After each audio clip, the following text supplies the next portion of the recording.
యుద్ధానికి next level ఏంటంటే అణు యుద్ధమే. ఆ మాటకొస్తే ప్రపంచానికి అదే ఆఖరి యుద్ధం. మరోసారి యుద్ధం చేయడానికి భూమి మీద శాంతిలే ఉండనంత ఘోరమది. అటువంటి వినాశనం గురించి ప్రపంచమంతా మాట్లాడుకుంటోంది. కాదు, మాట్లాడుకునేలా చేసింది పాకిస్తాన్. అణ్వస్త్రాల కౌంట్లో ఎవరు ఫస్ట్, ఎవరు బెస్ట్, ఎక్కడుంది ఇండియా ప్లేస్ చూద్దాం ఇవాల్టి బర్నింగ్ టాపిక్లో.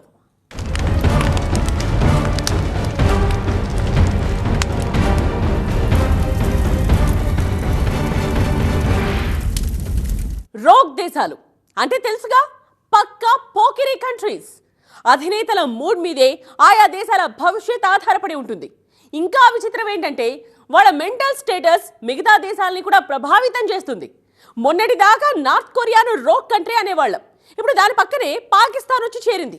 అత్యంత సున్నితమైన అణ్వస్త్ర విధానాన్ని ఆట కావాలా పాట కావాలా స్థాయికి మార్చేసిన పాకిస్తాన్ సభ్య ప్రపంచానికి ఏమని మెసేజ్ ఇస్తోంది? మీరు మా దప్పిక తీర్చకపోతే మేం మీ ఊపిరే తీసేస్తాం. ఇక్కడ మా అణ్వస్త్రాలన్నీ డిస్ప్లే కోసం పెట్టుకోలేదు. ఘోరీ, గజ్నవి, షహీన్ అన్ని మిసైల్స్ మీ వైపే గురిపెట్టున్నాయి. పాక్ మంత్రి హనీఫ్ అబ్బాసీ ఇండియాకు ఇలా అల్టిమేటం ఇచ్చిన తర్వాతే అణుయుద్ధం ఇంటర్నేషనల్ టాపిక్ అయి కూర్చుంది. పాకిస్తాన్ ది పై పటారమేనా లేక విషయం ఉండే మాట్లాడుతోందా? న్యూక్లియర్ వార్ అనివార్యమైతే ఎవరి ఖేల్ ఖతమవుద్ది. ప్రస్తుతం ఎవరి దగ్గర ఎన్నెన్ని వార్ హెడ్స్ ఉన్నాయి? ఈ లెక్కలే ఇప్పుడు వరల్డ్ వైడ్ ట్రెండింగ్ లో ఉండేది. సింధు నదీ జలాల ఒప్పందాన్ని నిలిపివేయడాన్ని యుద్ధంగానే భావిస్తాం. ఈ స్వయాన పాకిస్తాన్ ప్రధానమంత్రి గేమ్ షురూ చేశారు. ఆ తర్వాత పాక్ డిఫెన్స్ మినిస్టర్ కూడా దీనికి వంత పాడారు. ఇప్పుడు రైల్వే మంత్రి ఇలా వరుసబెట్టి అందరూ ఒకే పాటకు అదే పనిగా కోరసిస్తుంటే అమెరికా కనీసం వారించను కూడా లేదు. వాళ్ళ ఆటేదో వాళ్ళు ఆడుకోనివ్వండి, ఇది వాళ్లకు కొత్త కాదు మాకు కొత్త కాదు అని సైడ్ ఇచ్చుకున్నారు ప్రెసిడెంట్ ట్రంప్. చైనాది అదే వరుస. అసలు ఇండియా మీదకు పాకిస్తాన్ ఎగదోసి పహల్గాం దాడికి సూత్రం కట్టిందే డ్రాగన్ కంట్రీ అని మన ఇంటెలిజెన్స్ అనుమానిస్తోంది. మీరేం చేసినా సరే మేము మీ వెనకే ఉంటామని పాకిస్తాన్ కు ఓపెన్ సపోర్ట్ ఇచ్చింది చైనా. సో పాకిస్తాన్ అణ్వస్త్రాల లెక్క చెప్పేదాకా వచ్చిందంటే వారి బరితెగింపు వెనక బడా దేశాల భరోసా ఉన్నట్టే భావించాలా? ప్రపంచ స్థాయి అణు ఒప్పందాలకు మేమంతా అతీతులమన్నట్లు బార్డర్లు దాటి మాట్లాడుతున్న పాకిస్తాన్ పాలకుల ధీమా ఏంటి? దానికి అణ్వస్త్రాల మ్యాథమెటిక్స్ లో పాకిస్తాన్ ప్లేస్ ఎక్కడున్నట్టు? ఇండియాతో పూర్తి స్థాయి యుద్ధం అనివార్యం, అవసరమైతే అణ్వస్త్రాలతో దాడి చేస్తామంటున్న పాకిస్తాన్ కు భారత్ దగ్గర కూడా అణ్వస్త్రాలున్నాయని వాళ్ళు జాడిచ్చి తంతే నేల ఖర్చుకుంటామని తెలియకుండా కాదు.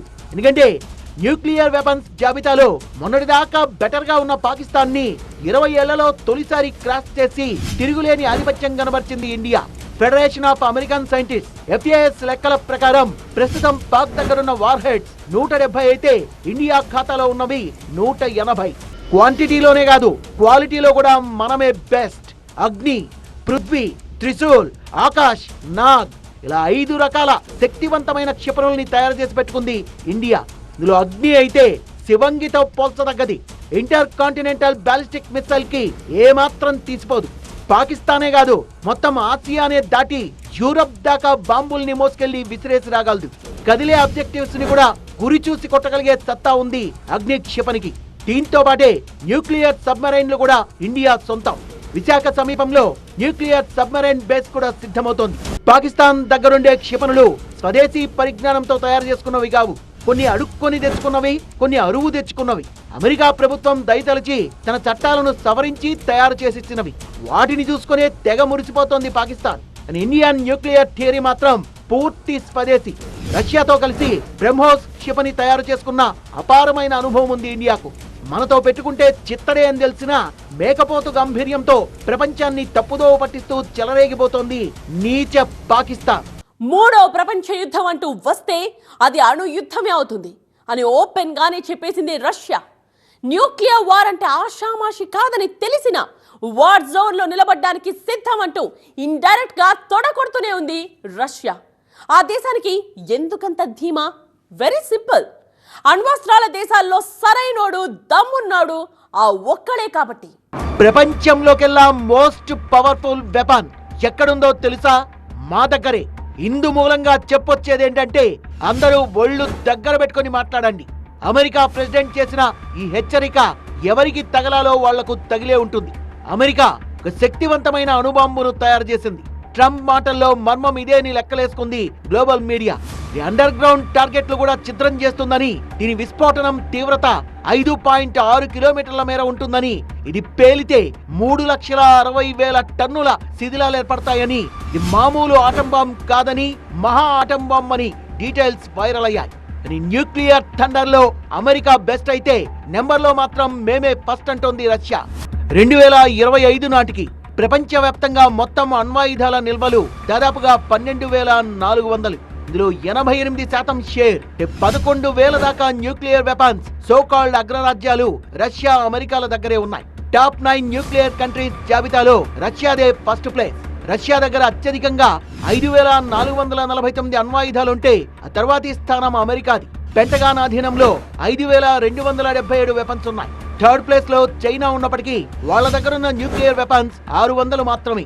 290 అణ్వాయుధాలున్న ఫ్రాన్స్, 225 అణ్వాయుధాలున్న యూకే 4-5 స్థానాల్లో ఉన్నాయి. 6వ స్థానంలో ఉన్న ఇండియా ఖాతాలో 180 అణ్వాయుధాలున్నాయి. మన వెనకే నక్కి ఉన్న పాకిస్తాన్ది 7వ స్థానం. ఇప్పటిదాకా 170 న్యూక్లియర్ వార్ హెడ్స్ ని సిద్ధం చేసుకుంది పాకిస్తాన్. నిరంతరం వార్ జోన్ లో ఉంటూ ఇరుగు పొరుగు దేశాలతో కయ్యమాడే ఇజ్రాయిల్ 90 అణ్వాయుధాలని మాత్రమే సమకూర్చుకుంది. యుద్ధ పిపాసిగా పేరున్న ఉత్తర కొరియా దగ్గర 50 అణ్వాయుధాలు మాత్రమే ఉన్నాయి. మొత్తం ప్రపంచ అణుభాండాగారంలో 9,700 వార్ హెడ్స్ మాత్రమే ప్రస్తుతం మిలిటరీ సర్వీస్ లో ఉన్నాయి. మిగతావన్నీ దాదాపు నిరుపయోగంగా మారి షెడ్డుకు పంపాల్సినవే అట. ఆ విషయాన్ని అటుంచితే లార్జెస్ట్ న్యూక్లియర్ పవర్ సెంటర్స్ గా అమెరికా, రష్యా మధ్య కోల్డ్ వార్ జరుగుతూనే ఉంది. తమ అణుశక్తిని బూచిగా చూపి 50 ఏళ్లుగా ప్రపంచ దేశాల్ని పరోక్షంగా శాసిస్తూనే ఉన్నాయి. అని ఎవరికి వాళ్ళు స్వయం నియంత్రణ పాటిస్తున్నారు తప్ప పాకిస్తాన్ లాగా పిచ్చివాగుళ్లకు దిగలేదు. ఎందుకంటే న్యూక్లియర్ వార్ తో జరిగే డ్యామేజ్ ఏంటనే ఇంగితం వాళ్లకు తెలుసు కాబట్టి. ఒక్క అణుబాంబు పేలితే అణు విస్ఫోటన కేంద్రం నుంచి కొన్ని మిలియన్ డిగ్రీల సెంటీగ్రేడ్ల టెంపరేచర్ ని క్రియేట్ చేస్తుంది. ఆ ఉష్ణశక్తికి భవనాలు కూలిపోవడమే కాదు, ఇన్ఫ్లేమబుల్ ఆబ్జెక్ట్స్ అన్ని మంటల్లో తగలబడిపోతాయి. తర్వాతి పరిణామాల తీవ్రత గురించి చెప్పుకోవాలంటే పెన్నులో వణుకు పుడుతుంది. న్యూక్లియర్ వింటర్ ఏర్పడి వాతావరణంలో భారీగా దుమ్ము, బూడిద పేరుకుపోయి నెలల తరబడి అలాగే ఉండిపోతుంది. దీంతో అంతులేని కాలుష్యం, ఓజోన్ పొర తరిగిపోవడం, వర్షపాతం పడిపోవడం కొన్ని తరాల పాటు వెంటాడే పీడకల ఇది. న్యూక్లియర్ సబ్జెక్ట్ లో దుస్సాహసం ఏ దేశానికి మంచిది కాదు. ఒక్కడు పాల్పడే ఓవర్ యాక్షన్ ప్రపంచం మొత్తాన్ని ప్రభావితం చేస్తుంది. అందుకే ఒప్పందాల పేరుతో నియంత్రణ తీసుకొచ్చింది ప్రపంచ సమాజం. పాకిస్తాన్కి కళ్ళెం వేసే ఆ ఒప్పందం ఏంటి? అమెరికా, రష్యా మధ్య పూర్తి స్థాయి అణు యుద్ధం అంటూ జరిగితే 500 కోట్ల మంది ప్రాణాలు కోల్పోతారు. అంటే సగానికి పైగా మానవాళి అంతరించిపోతుంది. 3-4 ఏళ్లలోనే ప్రధాన పంటల ఉత్పత్తి 90% పడిపోతుంది. దట్టంగా వ్యాపించే దుమ్ము, ధూళి సూర్యకాంతికి అడ్డుపడి వాతావరణంపై తీవ్ర ప్రభావం చూపిస్తుంది. వానలు పడవు, జీవనం ఆగిపోతుంది. అంటే దాదాపుగా డూమ్ స్టే వచ్చేసినట్టే. ప్రపంచం ఏ మాత్రం ఆదమర్చినా ఈ ఉపద్రవాన్ని తప్పక చవి చూడాల్సిందే, తప్పదు. అమెరికా, జపాన్ మధ్య రెండో ప్రపంచ యుద్ధం 1945 ఆగస్టు 6. బాంబు పేరు లిటిల్ బాయ్. హిరోషిమా నగరం నేలమట్టం. 3 రోజుల తర్వాత మరో ఆటం బాంబు పేరు బ్యాట్మ్యాన్. Target Nagasaki city. ప్రపంచ పటంలో నమోదైన 2 అణ్వాస్త్రం మరకలు. ఆ తర్వాత న్యూక్లియర్ వార్ అనేది మాటలకే పరిమితమైంది. అణుబాంబుతో జరిగే అపార నష్టాన్ని గుర్తెరిగి స్వయం నియంత్రణ పాటిస్తూ వస్తున్నాయి ప్రపంచ దేశాలు. 2022 అత్యంత ప్రమాదకరమైన సంవత్సరమని, ప్రపంచ యుద్ధం దాపురిస్తుందని కాలజ్ఞానంలో రాసిపెట్టాడు ఫ్రాన్స్ జ్యోతిష్యుడు నోస్ట్రాడామస్. ఆ గండాన్ని కూడా అతి కష్టం మీద దాటేశాం. కానీ ప్రపంచ దేశాల మధ్య అణ్వాస్త్రాల పేరుతో జరిగే ఆధిపత్య పోరు మాత్రం ఆగనే లేదు. క్రికెట్ లో స్కోర్ బోర్డ్ పెరిగినట్లుగా న్యూక్లియర్ వెపన్స్ సంఖ్యను పెంచుకుంటూ పోయాయి దేశాలన్నీ. ఈవేళ ప్రపంచంలో ఒక 10 దేశాల దగ్గర అణు బాంబులు ఇవన్నీ ఉన్నాయి, డెలివరీ కూడా చేయగలరు. ఇంకో 30-40 దేశాల దగ్గర కెపాసిటీ ఉన్నది. జపాన్ లాంటి దేశాలు, తర్వాత యూరోపియన్ దేశాలు. కానీ వాళ్ళు ఎవరు దీనికి దిగట్లేదు, ఎందుకంటే మనకు అనవసరం అని. ఒకేసారి 4 మినియేచర్ న్యూక్లియర్ వార్ హెడ్స్ ని మోసుకెళ్లగల పవర్ఫుల్ మిసైల్స్ తో ఇటీవలే మాస్కో రెడ్ స్క్వేర్ దగ్గర పరేడ్ చేయించింది రష్యా. ఆల్రెడీ అమెరికాని తలదన్నే స్థాయిలో అణ్వాయుధాల్ని కూడబెట్టుకుంది. కానీ వాటి వాడకం విషయంలో అంతులేని మెచ్యూరిటీ కనబరుస్తోంది రష్యా. యుక్రెయిన్ తో 3 ఏళ్ల నుంచి యుద్ధం చేస్తున్న తమ అధ్యక్షుడు పుతిన్ ని చంపడానికి కుట్ర జరుగుతున్నట్లు సందేహాలొచ్చినా అణ్వాస్త్రాల జోలికి వెళ్లనే లేదు రష్యా.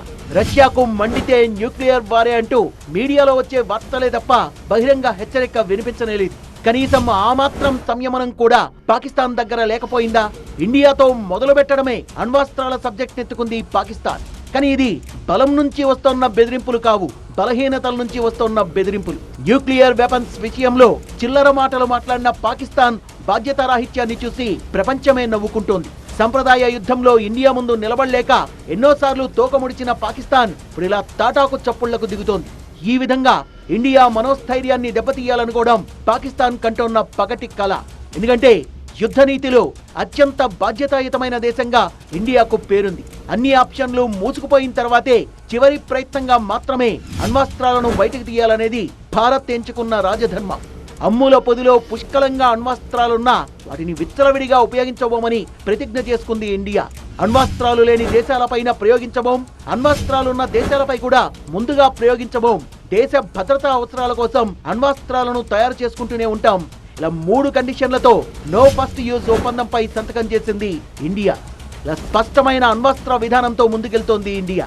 1974, 1998లో 2 సార్లు పోఖ్రాన్లో న్యూక్లియర్ టెస్టులు విజయవంతంగా నిర్వహించుకుని న్యూక్లియర్ మిసైల్స్, న్యూక్లియర్ సబ్మెరైన్లు, న్యూక్లియర్ కమాండ్ కంట్రోల్స్ ఏర్పాటు చేసుకుంటూ అణ్వస్త్ర రంగంలో దూసుకుపోతోంది India. Nuclear non proliferation treaty ఎన్పిటితో పాటు మరో 2 ఒప్పందాలపై సంతకం చేయాల్సిన అవసరమే రాలేదు. పర్ఫెక్ట్ న్యూక్లియర్ కంట్రీగా తన కాళ్ల మీద తాను నిలబడుతోన్న ఇండియాపై మిగతా దేశాలకు కన్ను కుట్టింది. ఇండియాను ఎంతకంటే ఎదగనివ్వకూడదని మోకాలడ్డే ప్రయత్నాలు జరిగాయి. మనం దేశీయంగా న్యూక్లియర్ రియాక్టర్లు నిర్మించుకున్నా వాటికి సరిపడా ఇంధనం ఇవ్వకుండా సహాయ నిరాకరణ చేసింది అమెరికా. ఆ తర్వాత తానే దిగొచ్చింది. అత్యాధునిక అణుపరిజ్ఞానం ఉన్న బాధ్యతాయుతమైన అణ్వస్త్ర దేశమని ఇండియాను సర్టిఫై చేసింది అమెరికా.